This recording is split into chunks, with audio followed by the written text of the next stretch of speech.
А у наших соседей в Хабаровском крае проходит выставка «Авторские куклы». Всего около 70 эксклюзивных работ представили мастера из разных районов, как самого края, так и Санкт-Петербурга и Сахалинской области.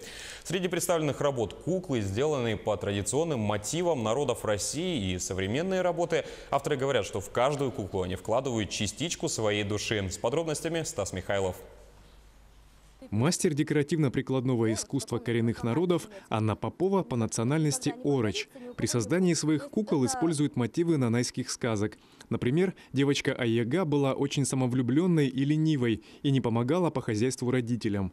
Однажды мать испекла лепешки и раздала их другим своим дочерям, не дав Аяге. Девочка рассердилась и начала кричать на мать, за что была наказана духами. Ей стало очень обидно, и она закричала: «Ага-га-га!» И духи наказали ее и превратили ее в гуся. В своих работах Анна Попова сочетает традиционные и современные материалы. Одежда кукол сделана из бересты, рыбьей кожи, чешуи, а сама кукла слеплена из полимерной глины. Нанайские куклы делали без лиц, чтобы через глаза в них не проникла душа человека. А современный потребитель, он привык видеть куклу с лицом.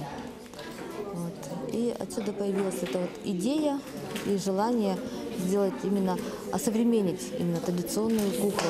За соседним столом другой мастер Анна Русанова учит детей делать традиционную куклу народов Ханты и Манси, которая называется паки, что в переводе означает «бабушка». Это была не просто кукла для игры, а оберег.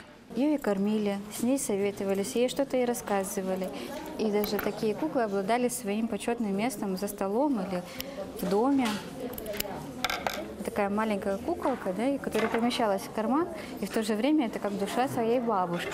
Всего в выставке участвуют более 20 мастеров. Они представляют и традиционные, и современные куклы различных техник исполнения. Параллельно среди них проходит конкурс. Лучшие работы будут отмечены жюри. Стас Михайлов, Хабаровск.